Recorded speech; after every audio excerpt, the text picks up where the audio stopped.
The Breath of Victory. Shunryu Suzuki said, "What we call I is just a swinging door which moves when we inhale and when we exhale." Your breath is the key to unlocking your body's potential. Maintaining steady, rhythmic breathing is the single most important element of yoga practice. The practice here is to begin to see your breathing in relation to the actions you're taking. It requires something extraordinary for any of us to really get to a true and connected relatedness to our breath and the impact of it on our bodies, energy, and movement. As you become skillful at matching your breath to your movement, the two will no longer feel separate, but rather one thread that carries you through the fabric of your practice.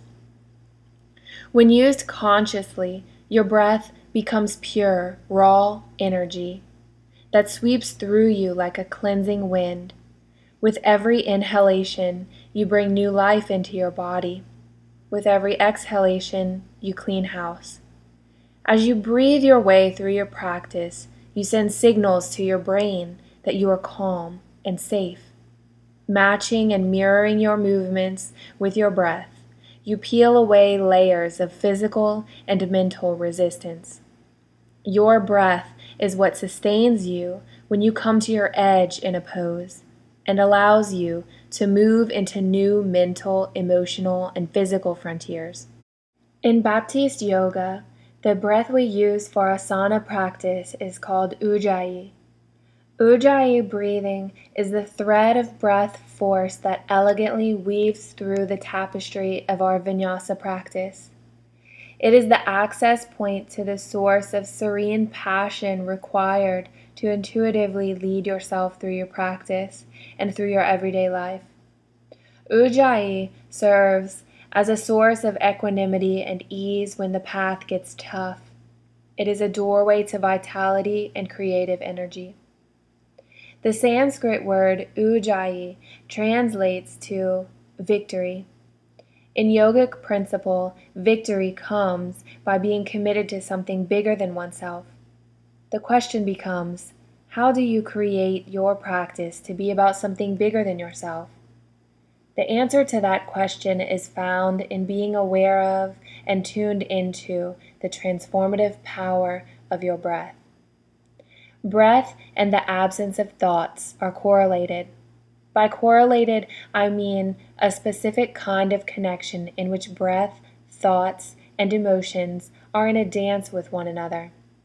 As you become conscious of your breath, you begin to notice it reflects your thought patterns, energy, and emotional moods like a mirror.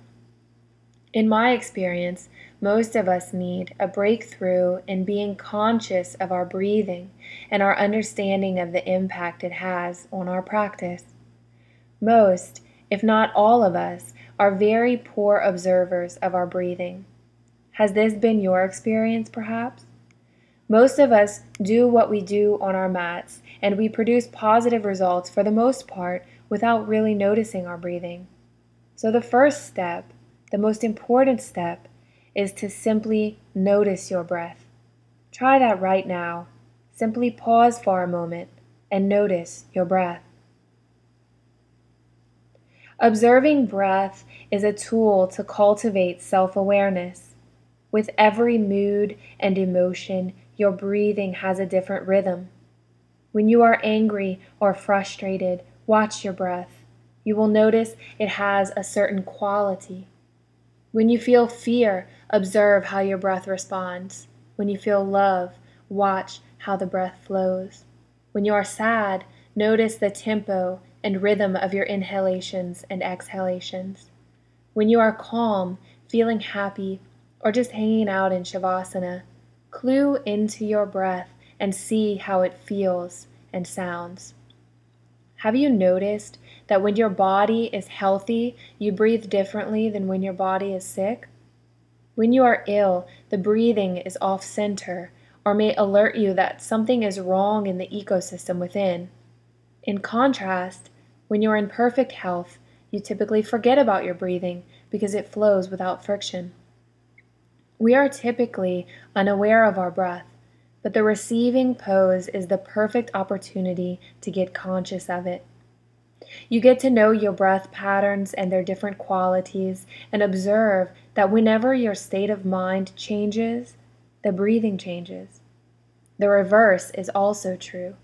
Change your breathing, and the state of mind and emotional energy changes. Breath awareness is a tool that has transformative powers. You can literally change your mind and your mood just through breath. Pranayama is the practice of putting your attention on the breath and intentionally being at play with it. A big breakthrough awaits those who are at conscious play with their breath. When you bring your awareness to your breath while in the receiving pose, you're training the mind to hone its focus. Training yourself to keep your attention on your breath brings a meditative power to the pose and integrates the body, mind, and being. This cultivated mindfulness on the mat will then empower an overall ability to focus during everyday tasks. In an article published in 2012 in the journal Frontiers in Human Neuroscience, researchers evaluated people who had no previous exposure to meditation. Some of the group were given 3 hours of mindfulness meditation training and were asked to meditate for 10 minutes each day for 16 weeks, and some of the group did not meditate at all. Both groups were then given tasks that involved attention to detail, and the meditators showed more control over executive functions. This study points to the possibility that even small amounts of meditation training can significantly change neural patterns in the brain. The work for the newer yogi is to relate to the breath as something very interesting. Get really interested in its rhythm and effect, and you begin to create a new depth of relationship with your breath. Learn to just be with your breath in the pose.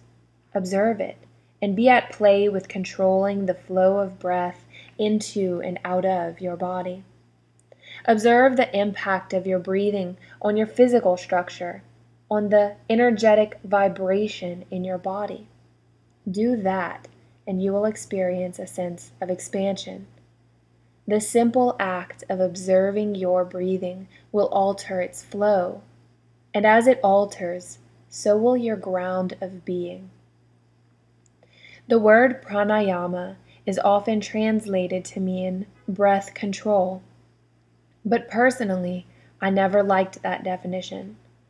I've discovered that pranayama is less about breath control and more about the expansion of energy and the flow of vitality that comes through conscious breathing.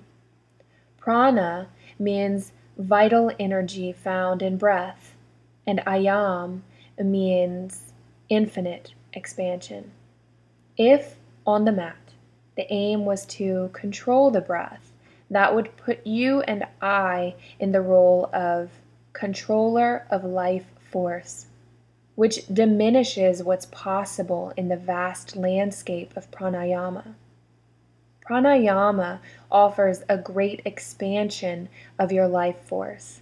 Its gifts come when you become one with the flow of breath and experience it as part of the organic pulsation of your body, your emotions, and your energy. That might sound a bit like New Age fluff, but try it for yourself in the pose and see what happens. Allow your breathing to be a holistic, natural experience in sync with the ebb and flow of your body's pulse and sensations and your energetic movement, and you'll see what I mean. This is how we break from doing breathing to being moved and used by the breath into an experience of total aliveness. The goal of Ujjayi breathing, the deep, rhythmic inhalation and exhalation used in yoga practice, is to do so in concert with the whole. This brings us to full presence and, very often, into harmony with those around us. This is true in a pose or in life. I remember a time when I had first fallen in love with the woman I was going to marry. We were quietly sitting side by side on the beach in Del Mar, California, holding hands. We were in the experience of being really in love, and suddenly I became aware that we were breathing in unison. Without words, we were in a deep physical and emotional rapport, not breathing separately, but as one. We weren't trying to inhale and exhale simultaneously, it just happened naturally. Try this the next time you're sitting with a friend or loved one. Pay attention and you'll notice. If you're connected, you will likely be breathing together. If you are not connected, or there is agitation, you will likely be breathing separately. If you're sitting out in nature, meditating, or just being quiet and enjoying being out there, i.e., outside your head, and at ease, you will notice your breathing is in sync with the sounds of nature around you. On the other hand, if you're in nature and lost in your mental commentary, there will be a disconnect from the pulse of nature, and your breathing will reflect that. In a pose, if you are in true north alignment with your drishti, a soft, steady gaze, and your breathing is deep and free, you will become aware that your physical experience in the pose is flowing to the same rhythm you are breathing. You will notice that when breathing is happening as a holistic phenomenon, there is an absence of resisting and struggling. You have the experience of being surrendered, powerfully at ease and steady in the zone, so much so that there is no need to do breathing, because you are already moving, breathing, and being from the center of the pose. You are in the experience of being whole, complete, and perfect, with nothing lacking or required. Alternatively, let's say you are resisting, fighting, or struggling in the pose. Or you're bored, counting time until the pose ends.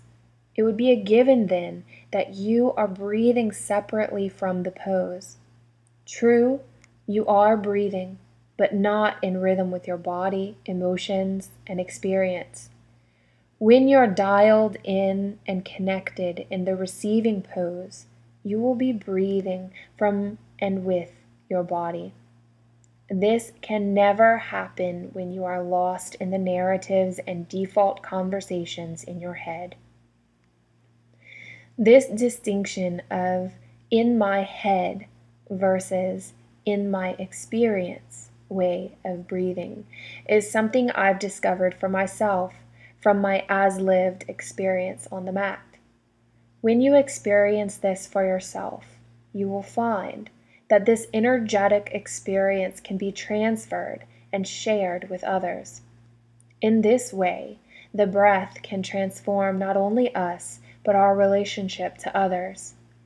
When I was a kid, I traveled through India with my parents, visiting many yoga and meditation masters. Each time, my father would say to me beforehand, "When you meet the master, always watch his breathing. If you feel a connection and relatedness to him or her, watch your own breathing too." When meeting certain yoga masters, I would suddenly experience my breathing with full awareness, and my emotional mood would calibrate in tune with that master's breathing. I'd be left feeling deeply grounded in my body and connected to the core of my being. Beyond being connected or disconnected to my own breath or with another's, I've also had similar experiences on a group level.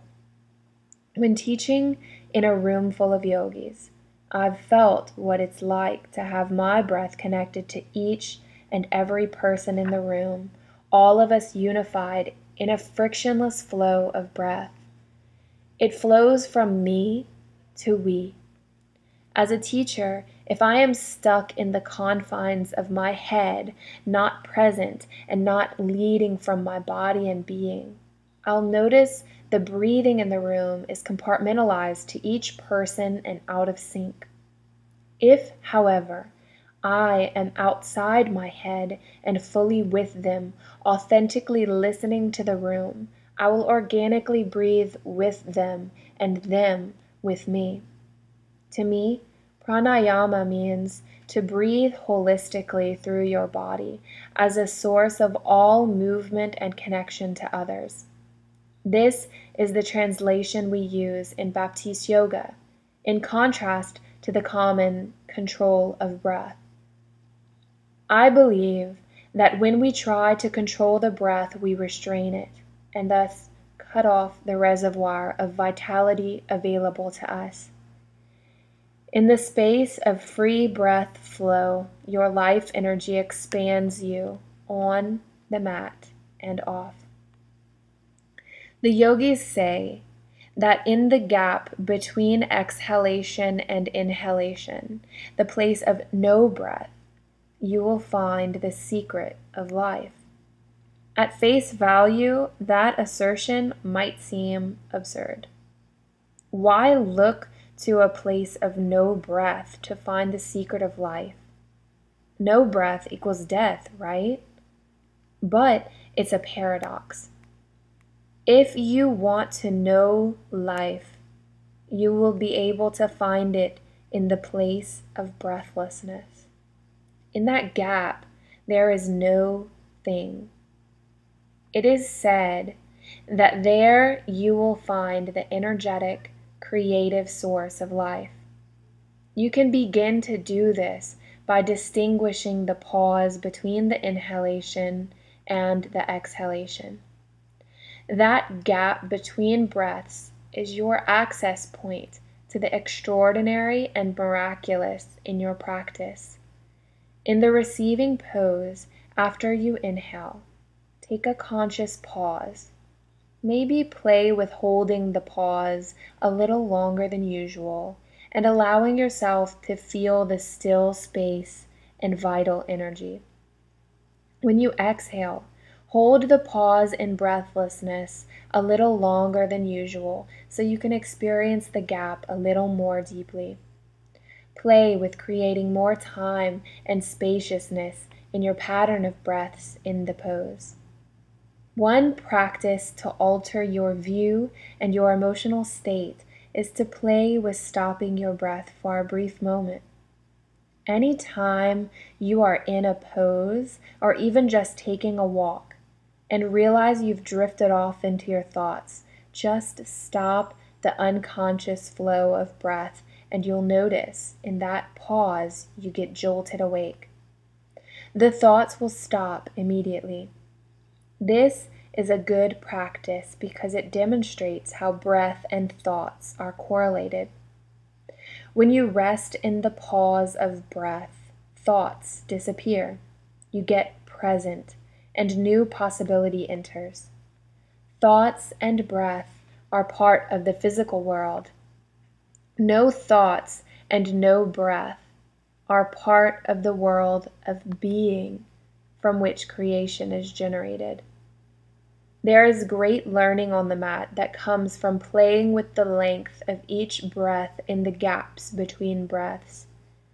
But there is even greater power that comes from simply watching the whole process of breath as it comes in and out of your body.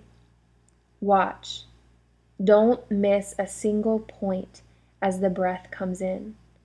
Stay with it and you'll notice there is an automatic gap after the breath has entered.